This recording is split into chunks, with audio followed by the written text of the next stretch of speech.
El 1 de noviembre de 2011 amaneció como cualquier otro día en el Aeropuerto Internacional Newark Liberty, en Nueva Jersey. Los pasajeros transitaban por las terminales con la rutina habitual de los viajeros transatlánticos.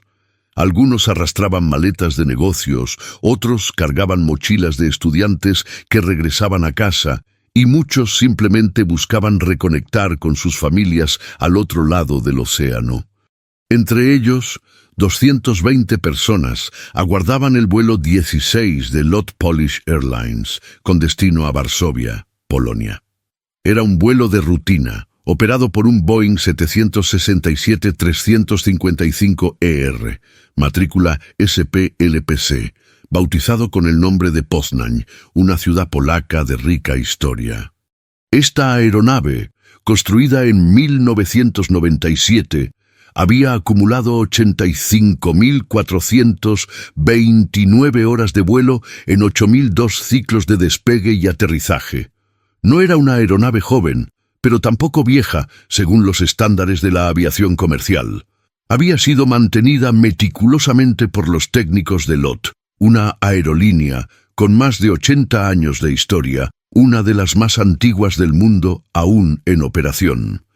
A los mandos de este vuelo se encontraba el capitán Tadeusz Wrona, un hombre de 57 años cuyo rostro curtido reflejaba décadas de experiencia en los cielos. Wrona no era un piloto común. Con 20 años de experiencia específica en el Boeing 767, era también instructor de vuelo, alguien a quien la aerolínea confiaba la formación de nuevos pilotos. Junto a él, en el asiento del primer oficial, estaba Jerzy Schwark, de 51 años, otro veterano con miles de horas de vuelo. Entre ambos acumulaban más de 25.000 horas de experiencia, 15.000 de ellas en el 767. Eran, sin lugar a dudas, dos de los pilotos más cualificados de toda la flota de LOT. El tercer miembro de la tripulación de cabina era otro piloto que viajaría en el jump seat, el asiento adicional en la cabina, una práctica común en vuelos largos. Los 11 tripulantes de cabina completaban el equipo, profesionales entrenados para mantener la calma incluso en las circunstancias más extremas. El vuelo estaba programado para despegar en la mañana y aterrizar en Varsovia aproximadamente a las 13:35, hora local de Europa Central. Era un trayecto de casi 7.000 kilómetros que cruzaría el Atlántico Norte, sobrevolando el océano durante horas antes de descender sobre el continente europeo. El Boeing 767, con sus dos motores General Electric CF6-80C2B6, era perfectamente capaz de realizar este viaje. Estos motores, potentes y confiables, habían sido la elección estándar para muchas aerolíneas que operaban rutas transatlánticas. El avión había sido cargado con el combustible necesario para el vuelo, más las reservas obligatorias. Pesado y poderoso, el Poznań estaba listo para emprender su travesía. A las puertas de embarque, los pasajeros presentaban sus tarjetas de embarque. Había hombres de negocios con maletines de cuero, estudiantes con auriculares colgando del cuello, familias con niños pequeños que correteaban entre las filas de asientos, ancianos que regresaban a su tierra natal después de visitar a hijos y nietos en América. Cada uno llevaba consigo historias, esperanzas, planes. Ninguno imaginaba que en las próximas horas vivirían uno de los episodios más dramáticos en la historia de la aviación polaca moderna. El embarque procedió sin contratiempos. Los pasajeros ocuparon sus asientos, acomodaron sus pertenencias en los compartimentos superiores, abrocharon sus cinturones de seguridad. Las azafatas realizaron la demostración de seguridad con la precisión coreografiada de quien ha repetido estos gestos miles de veces. Las máscaras de oxígeno, los chalecos salvavidas, las salidas de emergencia, todo parte de un ritual que la mayoría de los pasajeros apenas observaba, demasiado absortos en sus teléfonos, libros o conversaciones. En la cabina de mando, el capitán Vrona y el primer oficial Schwark completaban los procedimientos previos al vuelo. Verificaban instrumentos, revisaban el plan de vuelo, confirmaban las condiciones meteorológicas. Todo estaba en orden. La torre de control autorizó el pushback. El remolcador empujó la aeronave hacia atrás, alejándola de la manga de embarque. Los motores rugieron al encenderse, ese sonido característico que para algunos pasajeros produce ansiedad y para otros, anticipación. El Boeing 767 rodó por las calles de rodaje del aeropuerto de Newark, dirigiéndose hacia la pista asignada. El día era claro, con buena visibilidad. Las condiciones eran ideales para volar. La torre dio la autorización de despegue. El capitán Vrona avanzó las palancas de potencia. Los motores respondieron con un rugido ensordecedor. La aeronave aceleró por la pista, ganando velocidad. 150 kilómetros por hora, 160, 170. El morro se levantó. Las ruedas dejaron el asfalto. El vuelo 16 de LOT estaba en el aire. Era aproximadamente el mediodía, hora local de Nueva York. Los pasajeros sintieron esa presión contra sus asientos mientras el avión ascendía, ganando altitud rápidamente. Por las ventanillas podían verse los edificios de Nueva York haciéndose más pequeños, el río Hudson serpenteando entre las construcciones, los puentes conectando Manhattan con el continente. Poco después, solo quedaba el océano, ese vasto espacio azul que se extendía hasta donde alcanzaba la vista. El capitán Vrona retrajo el tren de aterrizaje. Esas enormes estructuras hidráulicas, con sus ruedas de cientos de kilos, se plegaron hacia el interior del fuselaje con un sonido mecánico familiar. Los indicadores en el panel mostraron que el tren estaba correctamente guardado. Todo normal. Los flaps también fueron retraídos gradualmente conforme el avión alcanzaba la velocidad de crucero. El Boeing 767 ascendió hasta su altitud de crucero, probablemente alrededor de 10.000 metros de altura. A esa altitud, el cielo adquiere un azul más profundo, casi violeta, y el horizonte se curva sutilmente. Los pasajeros comenzaron a relajarse. Algunos reclinaron sus asientos, otros abrieron libros o revistas. Muchos simplemente cerraron los ojos esperando dormir durante las largas horas de vuelo transatlántico. 30 minutos después del despegue, cuando el avión volaba ya sobre las aguas del Atlántico Norte, un sistema de advertencia se activó en la cabina. Era el EICAS, el sistema de indicación y alerta del motor de la aeronave, una pantalla que muestra información crucial sobre el estado de todos los sistemas del avión. El mensaje era claro, aunque preocupante: fallo del sistema hidráulico central. El capitán Vrona y el primer oficial, Schwark, intercambiaron miradas. Un fallo hidráulico no era necesariamente catastrófico, pero sí serio. Los sistemas hidráulicos son fundamentales en un avión moderno. Controlan superficies de vuelo, frenos y, crucialmente, el tren de aterrizaje.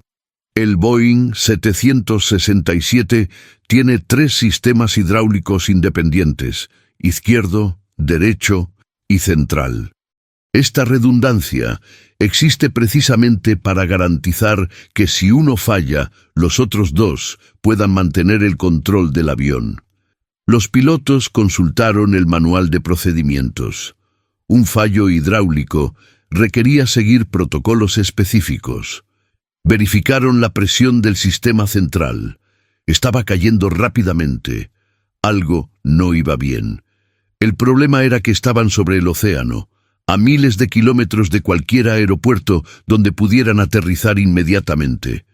Técnicamente podrían haber regresado a Newark, pero eso habría significado volar con el tanque lleno de combustible, algo que incrementaba significativamente el peso y los riesgos.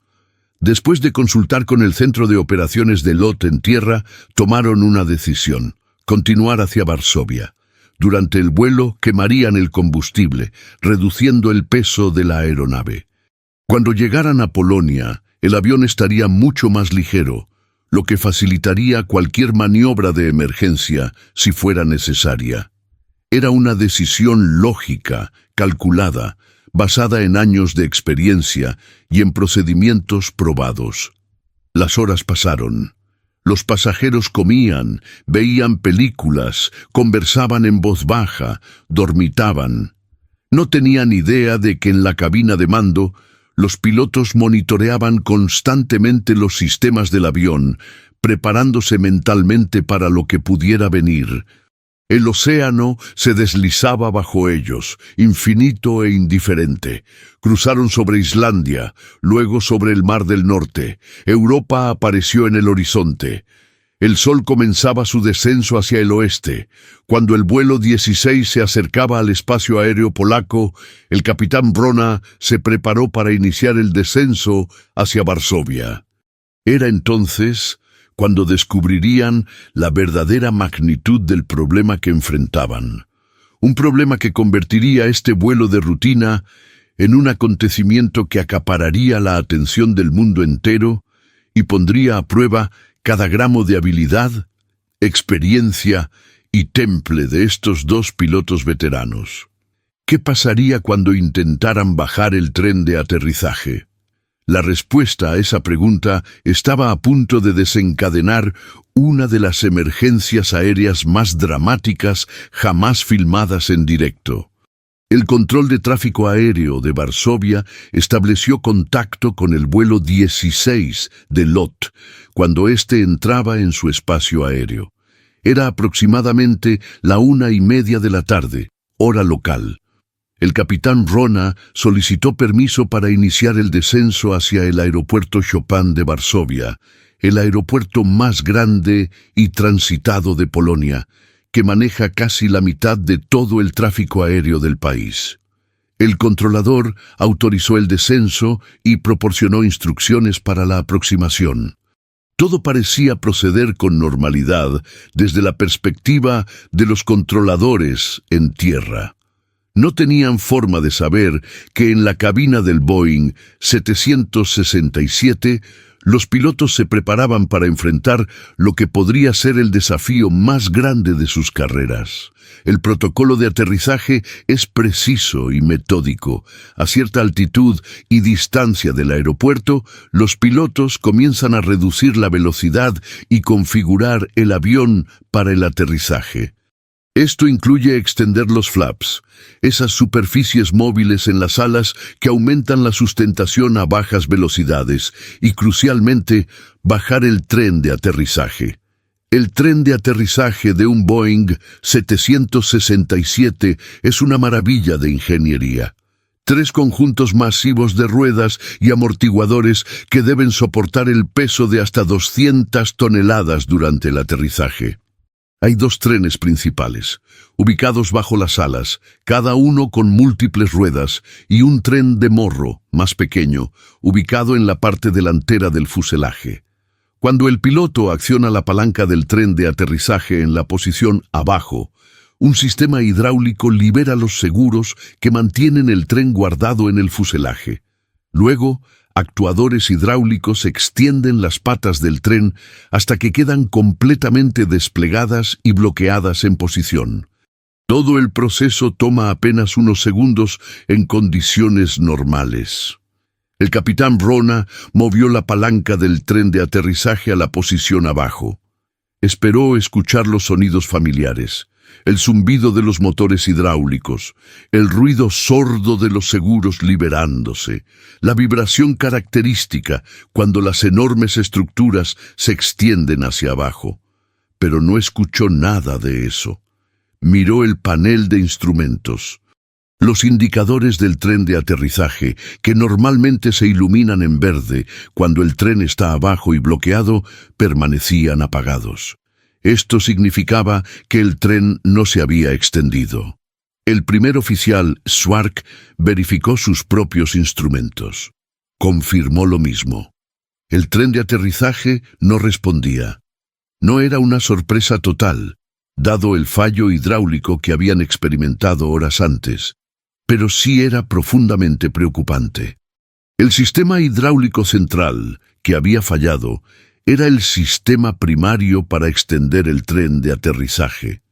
Pero el Boeing 767 tiene redundancias, sistemas de respaldo diseñados precisamente para situaciones como esta. Los pilotos consultaron las listas de verificación. Había un procedimiento alternativo para extender el tren de aterrizaje. Este sistema alternativo no dependía completamente de la hidráulica. En cambio, utilizaba la gravedad. Si el sistema normal falla, los pilotos pueden activar un sistema de liberación que básicamente suelta los seguros del tren de aterrizaje y permite que la gravedad haga el resto del trabajo. Las enormes patas del tren, que pesan cientos de kilos, simplemente caen hacia abajo por su propio peso y se bloquean en posición. Es un sistema ingeniosamente simple, un respaldo de baja tecnología para cuando la alta tecnología falla. El capitán Brona activó el sistema de extensión alternativa. Esperaron. 5 segundos, 10 segundos, 20 segundos. Nada. Los indicadores seguían apagados. El tren no bajaba. Fue en ese momento cuando la gravedad de la situación comenzó a hacerse evidente. Si ni el sistema normal ni el sistema alternativo funcionaban, significaba que había un problema fundamental, algo más profundo en la arquitectura de los sistemas del avión. El capitán Brona contactó inmediatamente con el control de tráfico aéreo de Varsovia. Su voz era calmada pero firme. Varsovia, Lot 16. Tenemos un problema con el tren de aterrizaje. No podemos extenderlo. Necesitamos declara emergencia. Las palabras declarar emergencia tienen un efecto inmediato en cualquier torre de control. Los controladores saben que eso significa que una situación crítica está desarrollándose. Una situación donde vidas humanas están en riesgo. El controlador respondió con la misma calma profesional. Lot 16. Emergencia reconocida. ¿Cuáles son sus intenciones? Las intenciones del capitán Brona eran claras. Necesitaban tiempo. Tiempo para intentar solucionar el problema. Tiempo para quemar más combustible y reducir el peso del avión. Tiempo para prepararse mental y físicamente para lo que pudiera venir. Varsovia, necesitamos orbitar el aeropuerto. Vamos a seguir intentando extender el tren y quemar combustible. El controlador autorizó inmediatamente. Lot 16, autorizado a orbitar. Todas las demás aeronaves serán desviadas. Las pistas están reservadas para ustedes. Esta era la gravedad de la situación. El aeropuerto más importante de Polonia, con casi 100 vuelos programados cada día, estaba siendo efectivamente cerrado para todo el tráfico, excepto para este Boeing 767, que volaba en círculos sobre la ciudad, con 231 almas a bordo. En la cabina de pasajeros comenzaba a notarse que algo no iba bien. El avión debería estar descendiendo hacia el aeropuerto, pero en cambio estaba volando en círculos a altitud constante. Algunos pasajeros miraban por las ventanillas y reconocían Varsovia abajo, podían ver el aeropuerto, pero el avión no se acercaba para aterrizar. Comenzaron los murmullos, las preguntas, ¿por qué no aterrizamos? Una de las azafatas, entrenada para manejar estas situaciones, tomó el intercomunicador. Su voz era tranquila, reconfortante, pero también honesta. Señoras y señores, habla la jefa de cabina. Tenemos un pequeño problema técnico con el tren de aterrizaje que los pilotos están resolviendo. Por razones de seguridad, vamos a sobrevolar el aeropuerto durante un tiempo mientras solucionan el problema. Les pedimos que permanezcan en sus asientos con los cinturones abrochados. No hay razón para alarmarse. Les mantendremos informados. Las palabras «pequeño problema técnico» no engañaban a todos. Algunos pasajeros, especialmente aquellos con experiencia en aviación, entendían la gravedad. Un problema con el tren de aterrizaje significaba solo una cosa: el avión tendría que aterrizar sin ruedas. Eso implicaba riesgos serios: fuego, ruptura del fuselaje, volcamiento de la aeronave. Los rostros de algunos pasajeros palidecieron. Otros sacaron sus teléfonos móviles, intentando llamar a sus familias antes de que el avión perdiera señal o antes de que les ordenaran apagar los dispositivos. Las madres abrazaban a sus hijos con más fuerza. Los hombres de negocios dejaron de lado sus laptops y miraban por las ventanillas con expresión sombría. Pero la mayoría de los pasajeros, por increíble que parezca, mantuvieron la calma.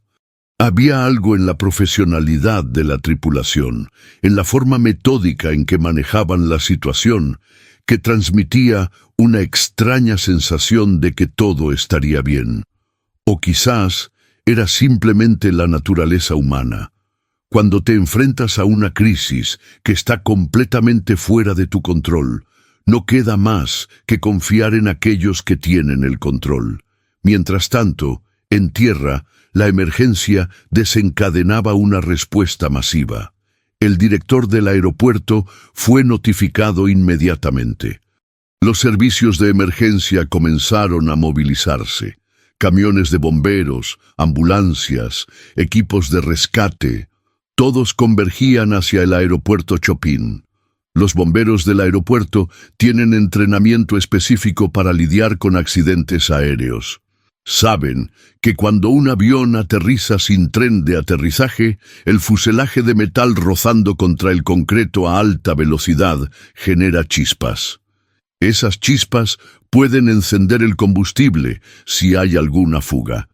Por eso, el protocolo estándar es cubrir la pista con espuma supresora de incendios, crear una alfombra de espuma que prevenga la ignición.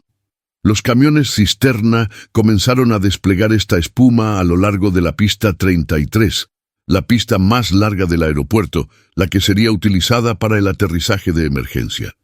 Las autoridades polacas tomaron una decisión sin precedentes. La Fuerza Aérea Polaca enviaría cazas F-16 para realizar un reconocimiento visual del Boeing 767. Necesitaban confirmar visualmente que el tren de aterrizaje realmente no estaba extendido. Había habido casos en el pasado donde el tren estaba extendido, pero los sensores habían fallado, dando lecturas falsas a los pilotos. Si ese era el caso aquí, sería un alivio enorme. Minutos después, 2 cazas F-16 despegaron de una base aérea cercana. Estos aviones de combate, ágiles y rápidos, interceptaron al Boeing 767 mientras éste orbitaba sobre Varsovia. Los pilotos de los F-16 volaron en formación cercana con el avión comercial, inspeccionando visualmente el fuselaje inferior. Lo que vieron confirmó el peor escenario. El tren de aterrizaje estaba completamente retraído. No había ni una sola rueda visible. Las compuertas del tren estaban abiertas, lo cual indicaba que los pilotos habían intentado extender el tren, pero las patas simplemente no habían salido. Los pilotos de los F-16 comunicaron sus observaciones a la torre de control, que a su vez las transmitió al capitán Brona. Ya no había dudas. El vuelo 16 tendría que realizar un aterrizaje de panza. En inglés lo llaman belly landing, aterrizar sobre el vientre del avión.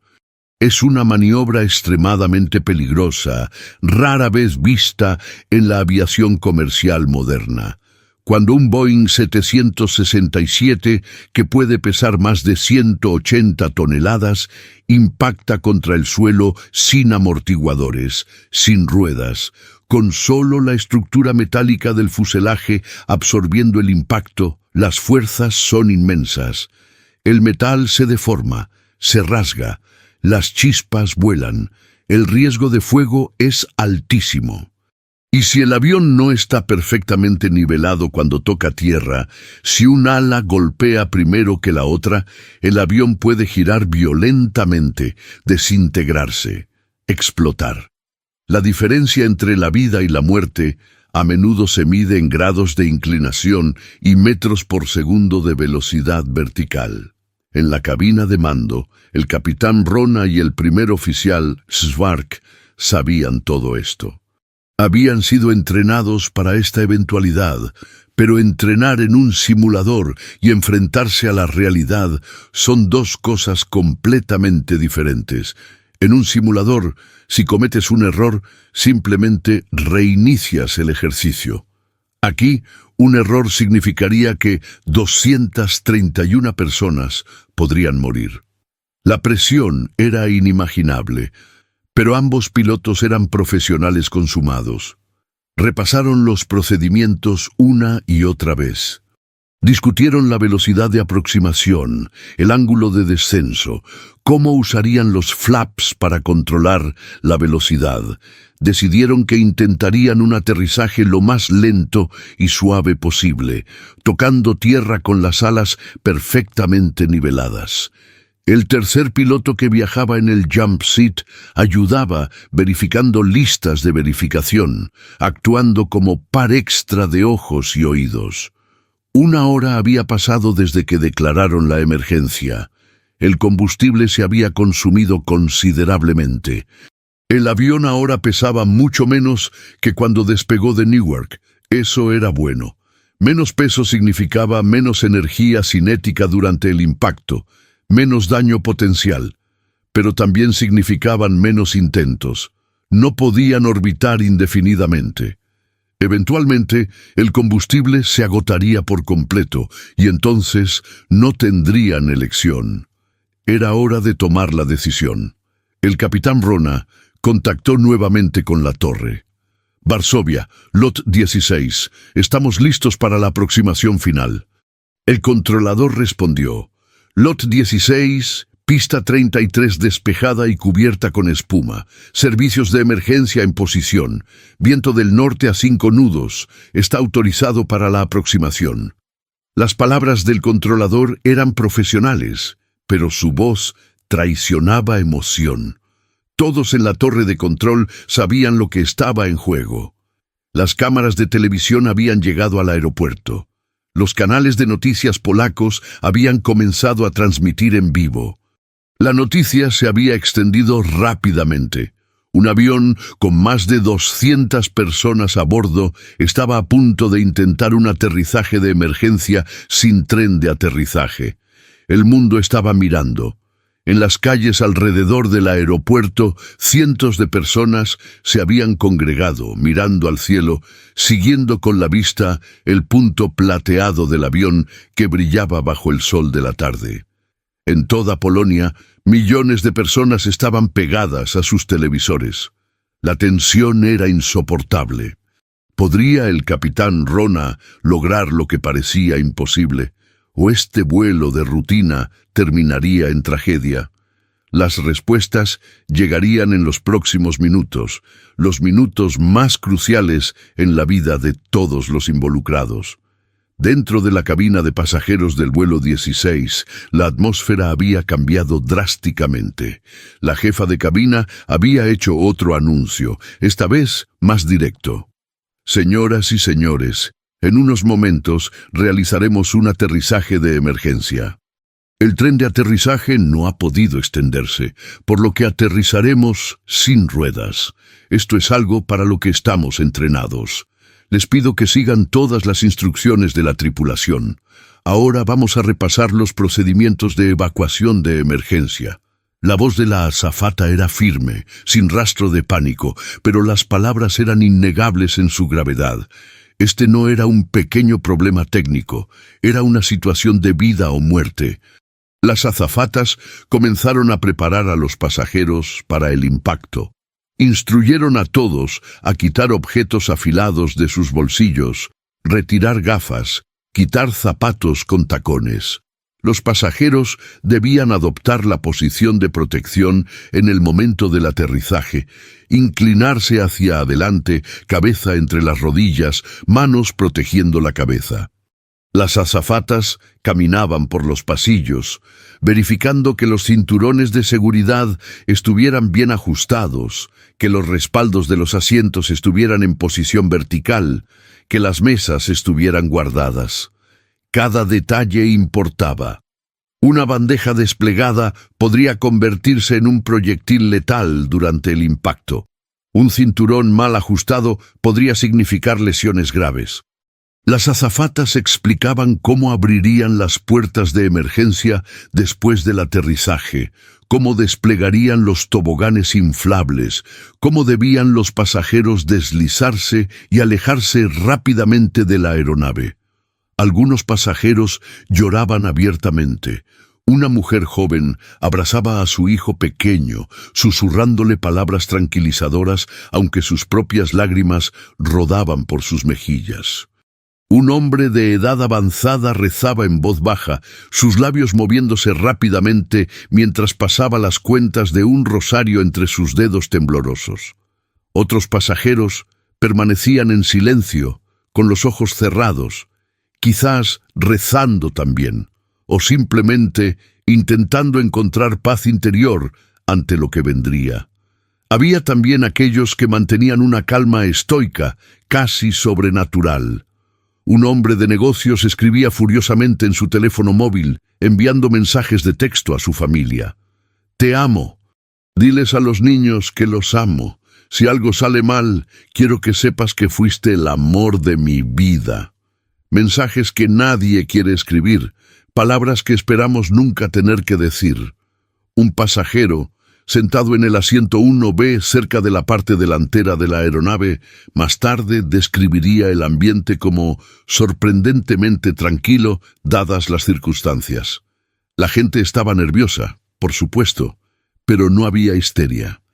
Las azafatas hicieron un trabajo increíble, manteniéndonos calmados y enfocados en lo que necesitábamos hacer. Había una sensación de que estábamos todos juntos en esto, y que si seguíamos las instrucciones, tendríamos una oportunidad. Esta cohesión, esta capacidad de mantener la compostura colectiva en medio del terror, sería crucial en lo que vendría después.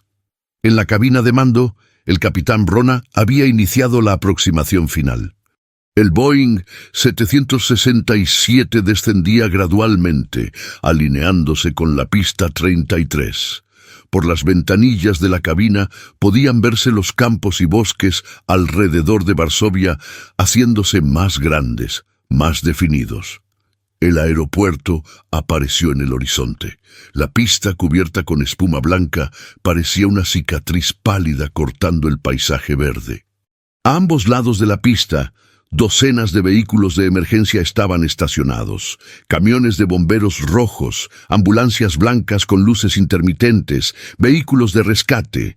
Parecía un set de cine, algo irreal, excepto que esto era terriblemente real. El capitán Vrona mantenía una concentración absoluta. Cada movimiento de sus manos en los controles era deliberado, preciso. La velocidad era crítica, demasiado rápido y el impacto destruiría el avión. Demasiado lento y el avión podría perder sustentación y caer del cielo. Necesitaba ese punto óptimo, esa velocidad exacta donde el avión aún tenía suficiente sustentación para controlar el descenso, pero no tanta como para flotar sobre la pista. El primer oficial Svark cantaba las altitudes: 100 pies, 50 pies, 40, 30. Su voz era metódica, sin emoción.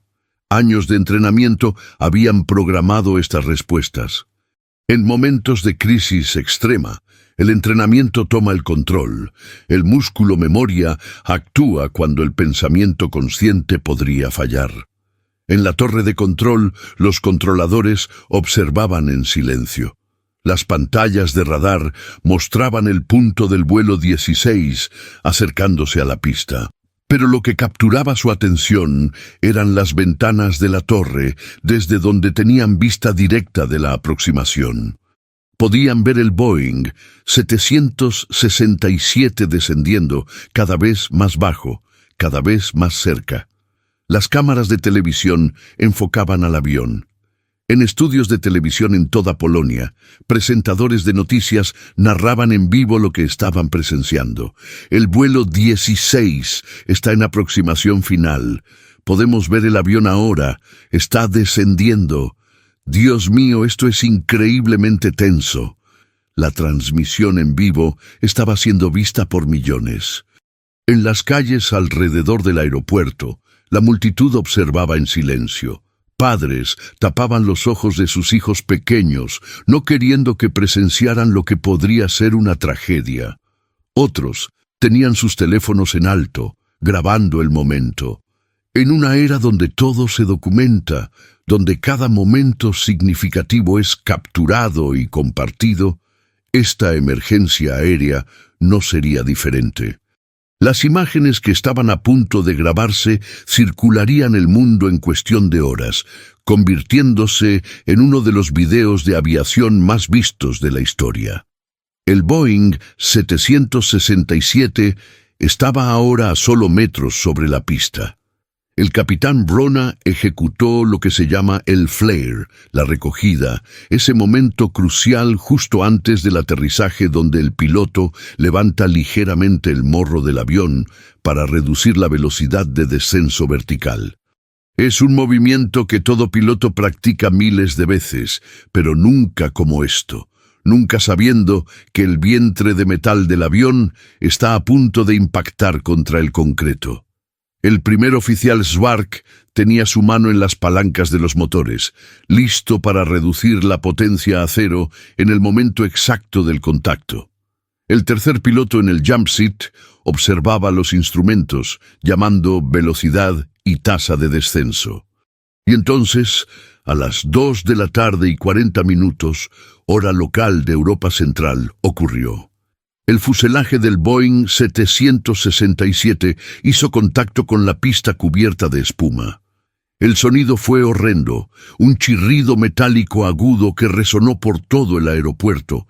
Chispas brotaron del punto de contacto, una cascada de luz naranja contra la espuma blanca. Dentro de la aeronave, los pasajeros sintieron un impacto brutal.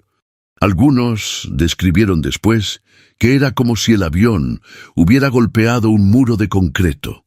Los compartimentos superiores se abrieron violentamente. El equipaje de mano cayó sobre los pasajeros. Las máscaras de oxígeno se desplegaron desde el techo. El rugido del metal contra concreto era ensordecedor. La aeronave vibraba de forma violenta, todo el fuselaje sacudiéndose con la fricción. El avión se deslizaba por la pista a más de 200 kilómetros por hora. Una estela de chispas lo seguía como si la aeronave estuviera sangrando fuego. El motor derecho, que colgaba más bajo que el izquierdo debido a la posición del avión, hizo contacto con la pista. Inmediatamente se incendió. Llamas amarillas y naranjas brotaron del motor, alimentadas por el combustible residual y los aceites lubricantes. El capitán Wrona vio el fuego en sus instrumentos. Una alarma comenzó a sonar en la cabina. Pero no había nada que pudiera hacer, excepto mantener el control del avión mientras se deslizaba. Usó el timón de dirección para mantener la aeronave alineada con el centro de la pista. El más mínimo desvío podría hacer que el avión saliera de la pista hacia el pasto, donde podría volcarse o impactar contra estructuras del aeropuerto. 1000 metros, 800 metros, 500 metros. La aeronave perdía velocidad, frenada por la fricción entre el fuselaje metálico y el concreto. Pero parecía que no se detendría nunca. 300 metros, 200 metros. Los camiones de bomberos ya estaban en movimiento, siguiendo al avión por la pista, listos para atacar el fuego en cuanto la aeronave se detuviera. 100 metros, 50 metros. Y finalmente, después de deslizarse por más de 800 metros sobre su vientre, el Boeing 767 del vuelo 16 de LOT se detuvo. Las palancas de los motores fueron cortadas completamente. Los motores se apagaron. El fuego en el motor derecho aún ardía, pero los bomberos ya estaban desplegando sus mangueras, rociando espuma supresora sobre las llamas. Dentro de la cabina de pasajeros, durante unos segundos interminables, hubo un silencio aturdido. Nadie podía creer que habían sobrevivido. Entonces las azafatas comenzaron a gritar: «Desabróchense los cinturones, salgan, salgan hacia las salidas, dejen todo, solo salgan». Las puertas de emergencia se abrieron. Los toboganes inflables se desplegaron automáticamente. Los pasajeros comenzaron a moverse. Algunos corrían, otros caminaban aturdidos, casi en estado de shock. Se deslizaban por los toboganes, aterrizando sobre la espuma que cubría la pista. Adultos ayudaban a niños, hombres jóvenes ayudaban a ancianos.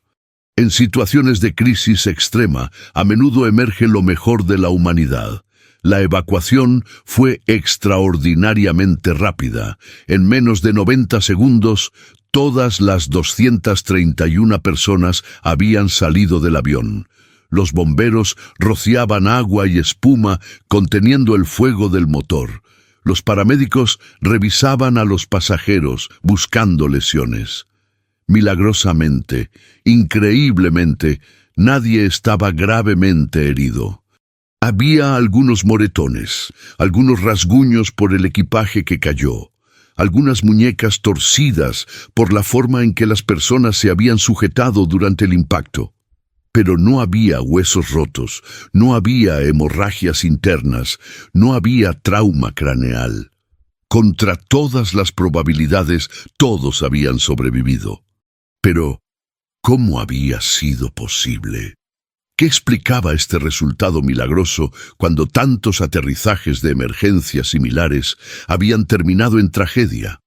La respuesta a esas preguntas revelaría tanto la brillantez de los pilotos como un fallo sistemático alarmante en el diseño del Boeing 767. Los minutos inmediatamente posteriores al aterrizaje fueron caóticos pero organizados. Los pasajeros, todavía en estado de shock, eran guiados por personal del aeropuerto hacia autobuses que los transportarían a la terminal. Algunos temblaban incontrolablemente, la adrenalina todavía corriendo por sus venas. Otros reían nerviosamente, una respuesta psicológica común después de sobrevivir a una experiencia cercana a la muerte. Muchos simplemente se sentaban en el suelo, abrazándose unos a otros, llorando lágrimas de alivio. Los equipos médicos instalaron un puesto de triaje improvisado en la pista, examinando a cada pasajero y tripulante. Psicólogos del aeropuerto y trabajadores sociales estaban presentes, ofreciendo apoyo emocional inmediato. Habían sido convocados específicamente para esta emergencia, anticipando que muchos de los sobrevivientes necesitarían ayuda para procesar el trauma de lo que acababan de experimentar. El capitán Tadeusz Wrona y el primer oficial Jerzy Schwark fueron los últimos en abandonar la aeronave. Es tradición en la aviación que el capitán sea el último en salir, asegurándose de que todos los pasajeros y tripulantes estén a salvo antes de pensar en su propia seguridad. Cuando finalmente bajaron por uno de los toboganes de emergencia, fueron recibidos por el director del aeropuerto y por equipos de la aerolínea LOT. Había lágrimas, abrazos, expresiones de incredulidad y gratitud. Lo que estos dos hombres habían logrado era nada menos que extraordinario. Un aterrizaje de panza con un Boeing 767 completamente cargado, sin una sola fatalidad, sin siquiera una lesión grave. Era algo prácticamente sin precedentes en la historia de la aviación comercial. Las cámaras de televisión capturaron el momento en que los pilotos emergieron del avión. Las imágenes fueron transmitidas en vivo a millones de espectadores. En cuestión de minutos, las redes sociales explotaron con reacciones. El nombre de Tadeusz Wrona comenzó a ser trending topic mundial en Twitter. Lo comparaban con Chesley Sully Sullenberger, el capitán que había amerizado exitosamente un Airbus A320 en el río Hudson en 2009, salvando a todos los pasajeros. De hecho, el propio Sully Sullenberger daría una entrevista a CNN poco después, elogiando a Wrona y señalando que este podría ser el primer aterrizaje de panza exitoso de su tipo con un avión de ese tamaño. En Polonia, Wrona se convirtió instantáneamente en un héroe nacional. El presidente de Polonia, Bronisław Komorowski, llamó personalmente a Wrona poco después de la evacuación. Le agradeció por su valor, su habilidad y su profesionalismo. Anunció que el capitán Wrona y el primer oficial, Szwarc, recibirían condecoraciones estatales, algunas de las más altas distinciones que Polonia puede otorgar. 6 días después, el 7 de noviembre, en una ceremonia en el Palacio Presidencial en Varsovia, Wrona fue investido con la Cruz de Oficial de la Orden de Polonia Restituta, mientras que Szwarc recibió la Cruz de Caballero de la misma orden. Estas condecoraciones se otorgan por logros extraordinarios al servicio del Estado y la sociedad, y por profesionalismo y actitud ejemplar frente a amenazas a la vida humana. En las redes sociales y en la cultura popular polaca surgió un dicho, un juego de palabras basado en el apellido del capitán. Wrona significa cuervo en polaco. El dicho era, leć jak orseł, ląduj jak wrona. Vuela como un águila, aterriza como un cuervo. Era un tributo humorístico pero afectuoso a la hazaña del capitán. Se crearon páginas de fans en Facebook, grupos de admiradores, incluso propuestas para erigir monumentos en su honor. En entrevistas posteriores, Wrona se mostraría humilde, restando importancia a su papel. «Solo hice mi trabajo», diría repetidamente. «Hice lo que cualquier piloto bien entrenado habría hecho en esa situación». El mérito es del equipo completo, mi copiloto, la tripulación de cabina, los controladores aéreos, los equipos de emergencia en tierra. Fue un esfuerzo colectivo. Pero mientras el mundo celebraba el heroísmo de la tripulación, una pregunta fundamental quedaba sin respuesta. ¿Qué había causado esta falla catastrófica del tren de aterrizaje? La Comisión Estatal Polaca de Investigación de Accidentes Aéreos, conocida por sus siglas SKAI, fue convocada inmediatamente para investigar. Su misión era clara: descubrir la causa raíz de la falla y hacer recomendaciones para prevenir que algo similar volviera a ocurrir. El Boeing 767, matrícula SPLPC, fue declarado una pérdida total. El daño al fuselaje era tan extenso que reparar el avión sería económicamente inviable. Pero para los investigadores, ese avión destrozado era una mina de oro de evidencia forense. Los investigadores comenzaron con lo básico. Revisaron los registros de mantenimiento de la aeronave. El Poznań había tenido sus inspecciones regulares, todas las cuales había pasado sin problemas reportados. Los motores habían sido revisados, los sistemas hidráulicos habían sido inspeccionados. Nada en los registros de mantenimiento sugería que hubiera problemas pendientes. Luego examinaron las cajas negras, el grabador de voz de cabina y el grabador de datos de vuelo. Estas cajas, aunque llamadas negras, son en realidad de color naranja brillante. Para facilitar su localización después de un accidente, contienen información invaluable. El grabador de datos de vuelo registra cientos de parámetros: velocidad, altitud, posición de los controles, presión hidráulica, temperatura de los motores, literalmente cada aspecto mensurable del vuelo. Los datos revelaron la secuencia exacta de eventos. 30 minutos después del despegue, hubo una caída súbita y dramática en la presión del sistema hidráulico central. Los investigadores determinaron que esto fue causado por una fuga en una manguera flexible en el sistema hidráulico central. Esta manguera se había doblado excesivamente, más allá de su radio de curvatura diseñado, resultando en una ruptura que permitió que todo el fluido hidráulico del sistema central se escapara. Sin fluido hidráulico, el sistema central estaba completamente inoperante. Esto explicaba por qué el sistema primario de extensión del tren de aterrizaje no funcionó, pero eso no explicaba por qué el sistema alternativo también falló. El sistema alternativo de extensión del tren de aterrizaje en el Boeing 767 es ingeniosamente simple. Cuando el piloto activa el sistema alternativo, un motor eléctrico libera los seguros mecánicos que mantienen el tren guardado. Luego, la gravedad hace el resto. Las patas del tren, que pesan cientos de kilos, simplemente caen hacia abajo y se bloquean en posición.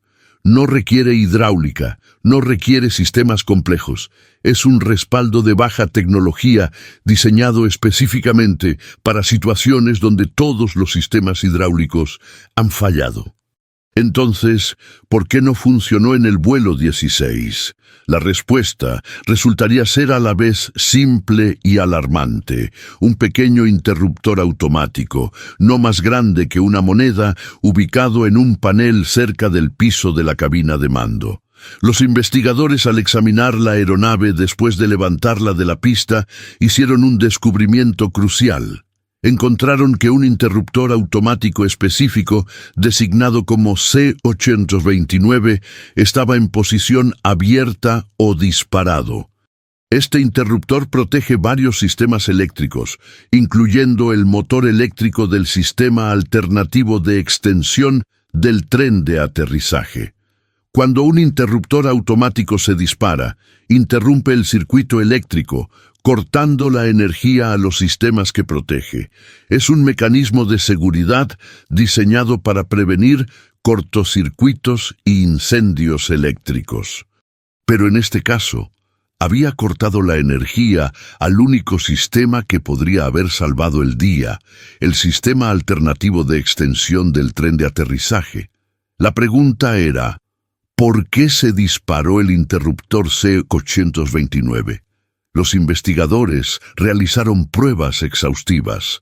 Después de que el avión fue levantado de la pista, cerraron manualmente el interruptor C829 e intentaron extender el tren de aterrizaje usando el sistema alternativo. Funcionó perfectamente. El tren se extendió sin problemas. Las luces indicadoras se iluminaron en verde. Esto confirmaba que no había ningún problema inherente con el sistema alternativo de extensión del tren. El problema era simplemente que el interruptor estaba abierto, cortando la energía al sistema. Pero, ¿cómo se abrió ese interruptor? ¿Fue un fallo eléctrico que causó que se disparara automáticamente? ¿O fue algo más? La ubicación del interruptor C829 era parte del problema. Estaba ubicado en el panel P61, en el piso de la cabina de mando, justo a la derecha del asiento del primer oficial. Era una posición extremadamente baja, casi al nivel del suelo. Esta ubicación lo hacía vulnerable a ser golpeado o presionado inadvertidamente. Los investigadores teorizaron que durante el vuelo, posiblemente durante la fase inicial, después del despegue cuando la tripulación estaba activa en la cabina realizando múltiples tareas, alguien podría haber pisado accidentalmente el interruptor, o podría haber sido golpeado por equipaje o equipo de limpieza. Los interruptores automáticos en ese panel no tenían protecciones físicas, guardas que los protegieran de contacto mecánico inadvertido. Esto era alarmante. Significaba que un Boeing 767 podría sufrir una falla catastrófica del tren de aterrizaje simplemente porque alguien pisó el interruptor equivocado. Los investigadores descubrieron que Boeing había emitido un boletín de servicio, el número 7667-32086, que recomendaba instalar guardas protectoras sobre estos interruptores en aeronaves más antiguas. En aviones más nuevos del mismo modelo, estas guardas ya venían instaladas de fábrica. Pero el Poznań, construido en 1997, no las tenía. Y LOT Polish Airlines, según descubrieron los investigadores, no había implementado ese boletín de servicio. No estaban obligados legalmente a hacerlo, ya que era una recomendación, no un mandato, pero la decisión de no implementarlo tuvo consecuencias casi catastróficas. Había otro factor contribuyente crítico. El capitán Wrona y su tripulación nunca verificaron el estado de los interruptores automáticos durante sus intentos de extender el tren de aterrizaje con el sistema alternativo. Las listas de verificación que usaron no incluían un paso que dijera verificar que los interruptores C829 y C4248 estén cerrados. Si hubieran verificado y encontrado que el C829 estaba abierto, simplemente cerrarlo habría resuelto el problema. El tren se habría extendido y el vuelo 16 habría aterrizado normalmente, probablemente sin que la mayoría de los pasajeros supieran siquiera que había habido una emergencia. Pero ese paso no estaba en las listas de verificación. Y cuando tienes dos pilotos altamente experimentados siguiendo procedimientos establecidos, procedimientos que han sido refinados durante décadas de operaciones de aviación, confías en esas listas de verificación. No se te ocurre verificar algo que no está en la lista. Los investigadores también criticaron el centro de operaciones de LOT en tierra. Durante la emergencia, el capitán Wrona había estado en contacto con especialistas técnicos de la aerolínea, consultando sobre posibles soluciones, pero los procedimientos en el centro de operaciones no eran efectivos para proporcionar el tipo de soporte especializado que se necesitaba. Los técnicos en tierra no sugirieron verificar los interruptores automáticos, o no sabían que esa podría ser la causa, o los procedimientos de comunicación no permitían ese nivel de intercambio técnico detallado. De cualquier manera, una oportunidad de identificar y resolver el problema fue perdida. El descubrimiento de estas fallas sistemáticas transformó la narrativa. Lo que inicialmente había sido celebrado simplemente como el triunfo heroico de dos pilotos, ahora se revelaba como una historia más compleja. Un triunfo heroico, sí, pero uno que nunca debería haber sido necesario. Si las protecciones adecuadas hubieran estado instaladas, si las listas de verificación hubieran sido más completas, si los procedimientos de soporte en tierra hubieran sido más efectivos, el vuelo 16 habría aterrizado normalmente en Varsovia. 231 personas no habrían tenido que enfrentar el terror de un aterrizaje de panza. El capitán Wrona no habría tenido que poner en juego su vida y las vidas de todos a bordo en una maniobra extremadamente peligrosa, y LOT Polish Airlines no habría perdido una aeronave de $100 millones. En los días y semanas posteriores al incidente, la Comisión de Investigación de Accidentes Aéreos continuó su trabajo meticuloso. Entrevistaron a los pilotos, a los tripulantes de cabina, a los controladores aéreos, a los técnicos de mantenimiento. Revisaron cada documento, cada registro, cada comunicación de radio. Querían entender no solo qué había salido mal, sino por qué, y más importante aún, cómo prevenir que volviera a ocurrir. El Boeing 767 dañado fue trasladado a un hangar de mantenimiento de LOT. Allí, Equipos de ingenieros examinaron cada centímetro del fuselaje, documentando los daños, tomando fotografías, recolectando muestras de materiales. El daño era extenso pero revelador. La parte inferior del fuselaje mostraba abrasión severa. El metal había sido raspado y deformado por la fricción con la pista de concreto. En algunos lugares, el revestimiento de aluminio estaba completamente perforado. El motor derecho, que se había incendiado durante el aterrizaje, estaba gravemente dañado. Sus componentes internos habían sido expuestos al fuego y necesitaban ser reemplazados completamente. Pero sorprendentemente, la estructura interna de la aeronave, los larguerillos y cuadernas que dan al fuselaje su fuerza, habían resistido relativamente bien. El Boeing 767 había sido diseñado con márgenes de seguridad considerables, y esos márgenes habían sido puestos a prueba hasta sus límites, pero no habían fallado completamente. Los investigadores también realizaron simulaciones por computadora del aterrizaje. Utilizando los datos del grabador de datos de vuelo, recrearon virtualmente cada segundo del descenso y el impacto. Estas simulaciones les permitieron analizar las fuerzas que actuaron sobre la aeronave, las velocidades, los ángulos, las aceleraciones. Descubrieron que el capitán Rona había ejecutado el aterrizaje casi perfectamente. La velocidad de descenso, en el momento del contacto, era óptima, lo suficientemente lenta para minimizar el daño, pero lo suficientemente rápida para mantener control aerodinámico. El avión estaba casi perfectamente nivelado cuando tocó tierra, con ambas alas a la misma altura.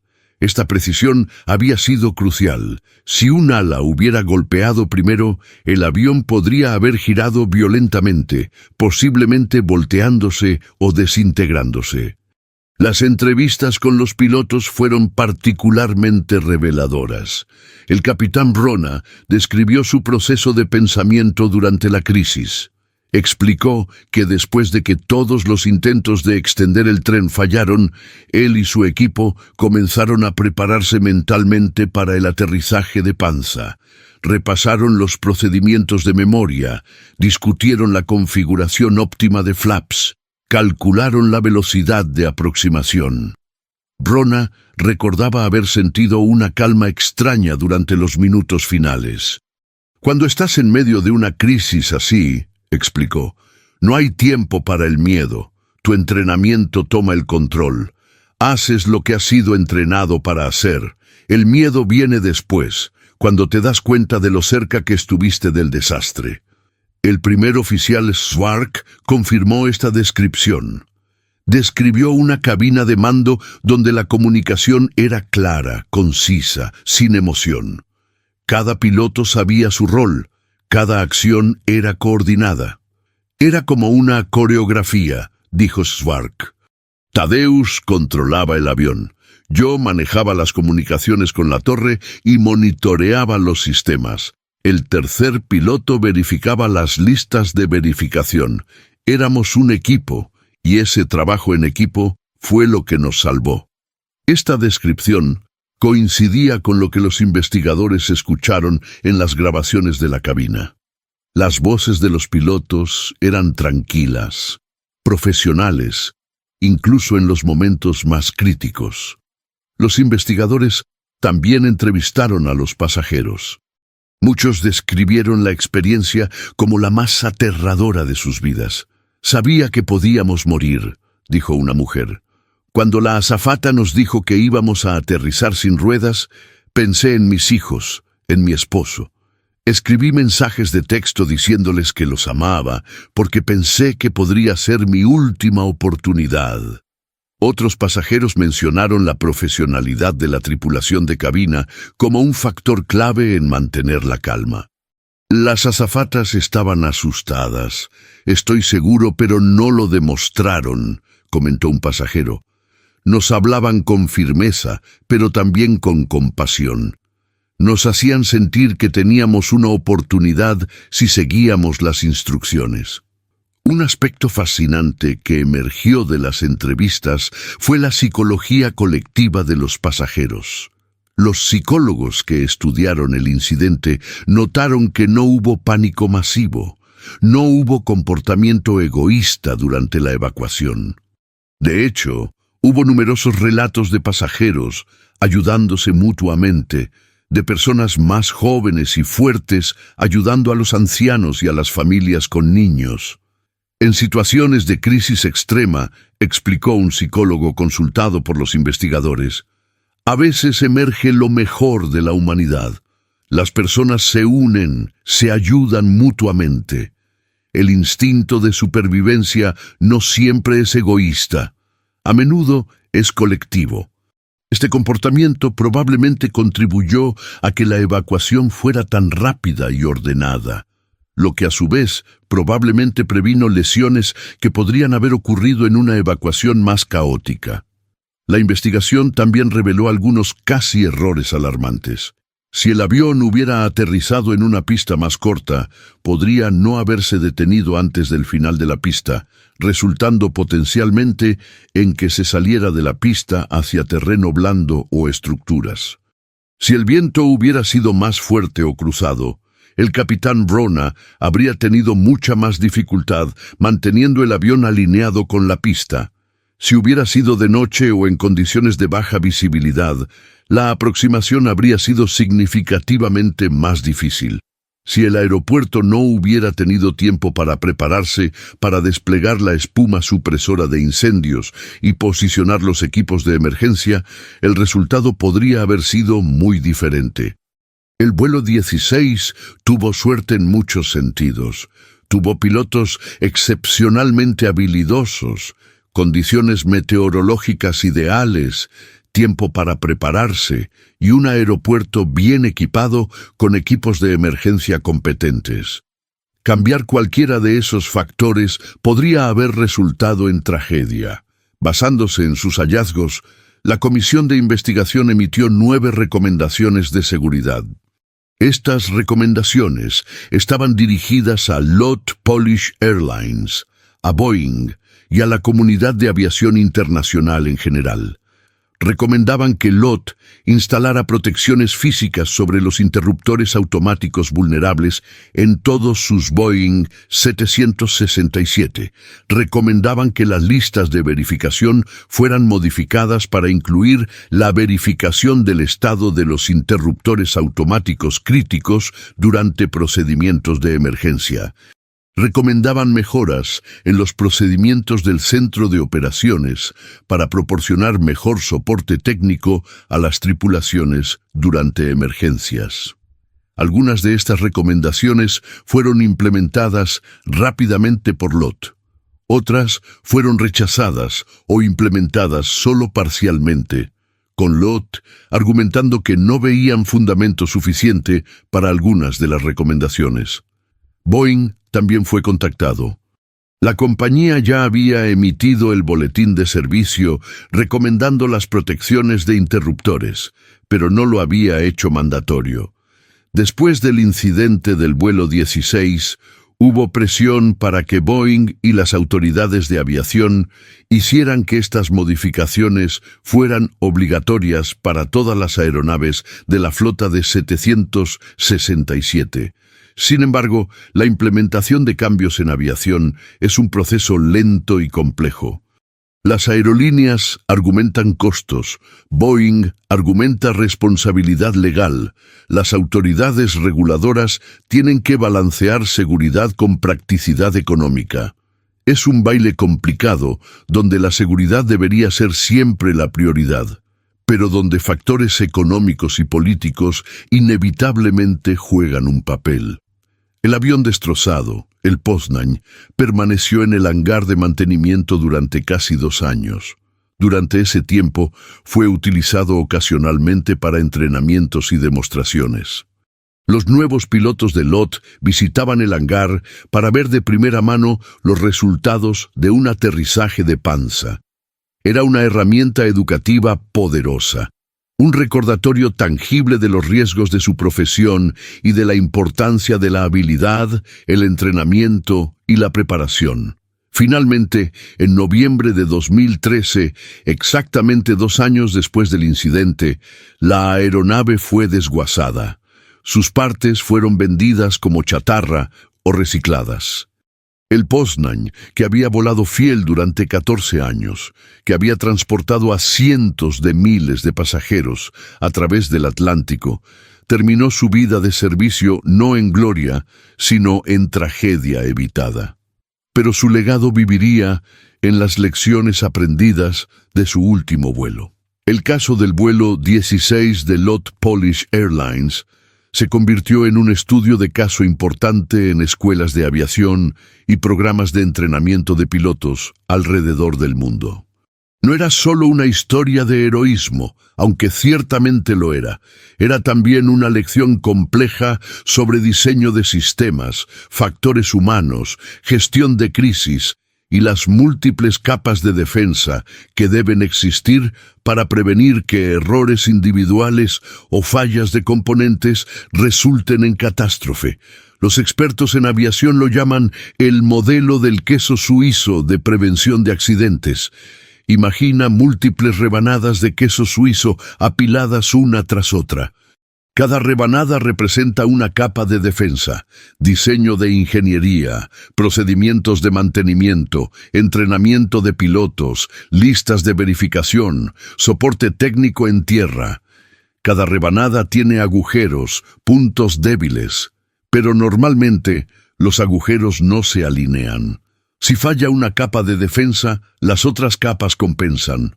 Un accidente ocurre solo cuando los agujeros se alinean perfectamente, permitiendo que un error o falla pase a través de todas las capas de defensa. En el caso del vuelo 16, varios agujeros se alinearon, la manguera hidráulica falló, el interruptor automático se disparó inadvertidamente, las listas de verificación no incluían pasos para verificar los interruptores, el soporte técnico en tierra no identificó el problema, pero hubo una capa final de defensa que no falló, la habilidad y el profesionalismo del capitán Wrona y su tripulación. Ellos fueron la última rebanada de queso y sus agujeros no estaban alineados.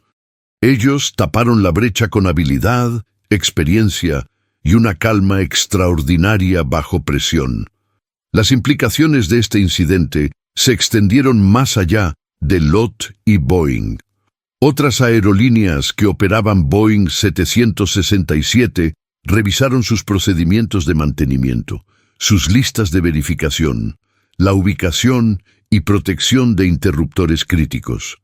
Algunas instalaron voluntariamente las protecciones de interruptores que Boeing había recomendado. Otras actualizaron sus programas de entrenamiento para incluir escenarios de fallo completo del tren de aterrizaje. El incidente también reavivó debates más amplios sobre la complejidad de las aeronaves modernas. Los aviones comerciales de hoy son máquinas increíblemente sofisticadas, con millones de componentes, docenas de sistemas interconectados, software que contiene millones de líneas de código. Esta complejidad trae beneficios enormes: eficiencia, seguridad, capacidad. Pero también trae riesgos. Cuando los sistemas son tan complejos, entender cómo interactúan, cómo pueden fallar y cómo esas fallas pueden propagarse, se vuelve extraordinariamente difícil. Algunos expertos argumentan que la aviación ha alcanzado un punto donde la complejidad de los sistemas excede la capacidad humana de comprenderlos completamente.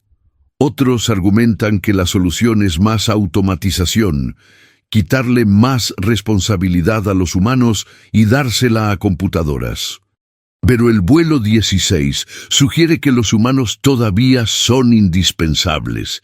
Ninguna computadora podría haber ejecutado ese aterrizaje de panza con la precisión que mostró el capitán Wrona. La intuición, el juicio, la capacidad de adaptarse a situaciones sin precedentes. Estas son cualidades humanas que las máquinas aún no pueden replicar. Quizás la lección es que necesitamos ambos, sistemas automatizados para manejar la rutina y la complejidad, y humanos altamente entrenados para intervenir cuando lo inesperado ocurre. El capitán Tadeusz Wrona continuó volando para LOT Polish Airlines después del incidente, aunque se retiró algunos años más tarde. En entrevistas posteriores siempre se mostró humilde respecto a su papel. «No me considero un héroe», insistía. «Hice lo que cualquier piloto profesional habría hecho. Tuve suerte de tener un buen equipo, buenas condiciones y un aeropuerto preparado. Muchas cosas tenían que salir bien para que tuviéramos éxito, y salieron bien». Esta humildad es característica de muchos pilotos profesionales. Ven su trabajo no como heroísmo, sino como profesionalismo. Están entrenados para manejar emergencias y cuando esas emergencias ocurren, simplemente hacen su trabajo. Pero para los 220 pasajeros que estaban a bordo del vuelo 16, el capitán Wrona es y siempre será un héroe. Muchos de ellos lo contactaron después del incidente para expresar su gratitud. Algunos le enviaron regalos, cartas, invitaciones a eventos familiares. Una pasajera que estaba embarazada durante el vuelo, más tarde le envió una foto de su bebé con una nota que decía: «Gracias por salvar la vida de mi hijo antes de que naciera». Estos gestos, estas conexiones humanas, fueron probablemente más significativos para Wrona que cualquier condecoración oficial. Porque al final de eso se trata la aviación. De conectar personas, de llevarlas a salvo de un lugar a otro, de hacer posible que las familias se reúnan, que los negocios operen, que las culturas se entrelacen. El vuelo 16 también dejó un legado en la cultura popular. Se hicieron documentales sobre el incidente, aparecieron segmentos en programas de televisión sobre aviación como Mayday, catástrofes aéreas. La grabación del aterrizaje, filmada en vivo por las cámaras de televisión, se convirtió en uno de los videos de aviación más vistos en YouTube, con decenas de millones de visualizaciones. La gente estaba fascinada por ver un evento tan dramático capturado en video de alta calidad. Las imágenes del Boeing 767 deslizándose por la pista con chispas volando, las llamas del motor, la evacuación de emergencia, todo era visualmente impactante. Pero más allá del espectáculo, el video también servía como un recordatorio del profesionalismo y el coraje de aquellos que trabajan en la aviación. Para LOT Polish Airlines, el incidente fue tanto una crisis como una vindicación. Por un lado, perdieron una aeronave valiosa, enfrentaron intenso escrutinio público y tuvieron que responder preguntas difíciles sobre sus procedimientos de mantenimiento y entrenamiento. Por otro lado, sus pilotos y tripulación habían demostrado un nivel de profesionalismo excepcional. El CEO de LOT emitió un comunicado elogiando a la tripulación y enfatizando el compromiso de la aerolínea con la seguridad. «Nuestras tripulaciones se entrenan extensivamente para situaciones como esta», dijo, «y estoy orgulloso de su profesionalismo en el aterrizaje seguro de la aeronave. Para los pasajeros a bordo, sepan que su seguridad es nuestra prioridad número 1». Hoy, más de una década después del incidente, el vuelo 16 de LOT continúa siendo recordado como uno de los aterrizajes de emergencia más dramáticos y exitosos en la historia de la aviación comercial.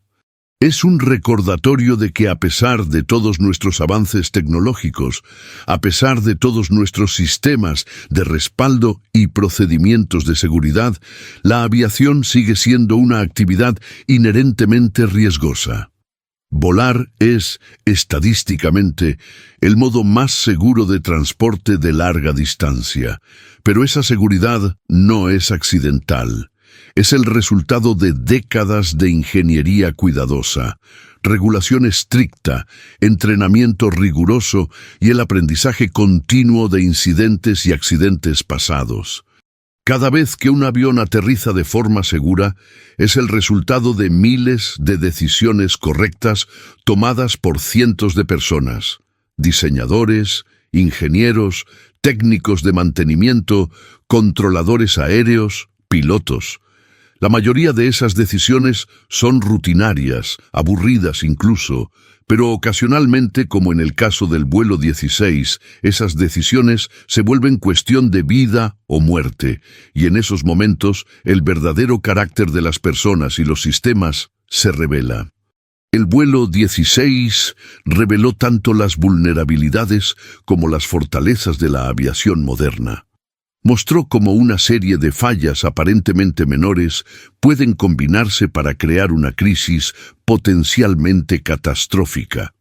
Pero también mostró cómo el entrenamiento, la habilidad, el trabajo en equipo y el coraje bajo presión pueden vencer incluso las circunstancias más adversas. Si esta historia te ha fascinado tanto como a nosotros, te invito a que te suscribas a nuestro canal.